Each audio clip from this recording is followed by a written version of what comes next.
রাহিল বাবুর ফার্স্ট রোজা মাশাল্লাহ। হ্যালো, আসসালামু আলাইকুম।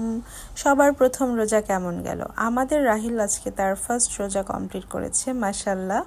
যে রাহিলকে রাতে 12টা-1টার সময়ও বেডে আনানো যায় না ঘুমের জন্য, সে গতকালকে রাতে 11টার সময় ঘুমিয়ে পড়েছে যেন সে সেহরিতে টাইমলি উঠতে পারে। এবং সে খুব এক দুইটা ডাক দেওয়ার পর সে উঠে গিয়েছে, নিজে হাতে যা যা দিয়েছি একদম গুড বয়ের মতো খেয়েছে। এগুলো দেখে আমি তো জাস্ট অবাক। তারপর সে তার পাপার সাথে নামাজ পড়েছে এবং সে আজকে এখন পর্যন্ত সে প্রতিটা ওয়াক্ত 5 ওয়াক্ত নামাজ কমপ্লিট করেছে। আমি তো আসলে ভেবেছিলাম হয়তো বা দুপুরের দিকে বা কোনো একটা সময় এসে আমাকে বলবে তার খারাপ লাগছে, সে খেয়ে ফেলতে চায়, কিন্তু না, সে একদম পুরোটা দিন সে একদম এক ফোঁটা পানি ছাড়া আমাদের বড়দের মতো রোজা রেখেছে। লাস্টে খুব টায়ার্ড হয়ে গিয়েছিল, খুব কাহিল হয়ে গিয়েছিল।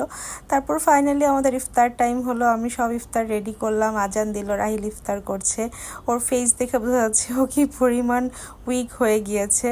যাই হোক, আমরা আলহামদুলিল্লাহ প্রথম রোজা প্রথম ইফতার কমপ্লিট করলাম। আর এখন এরপর আমরা চা নিয়ে বসেছি, যেটা সারাদিনের টায়ার্ডনেসটাকে আমাদের দূর করবে। আমার তো এটা একটা ওষুধ, মেডিসিন আমার জন্য। যাই হোক, আপনাদের কার কেমন রোজা কেমন গেল জানাবেন। আল্লাহ হাফেজ।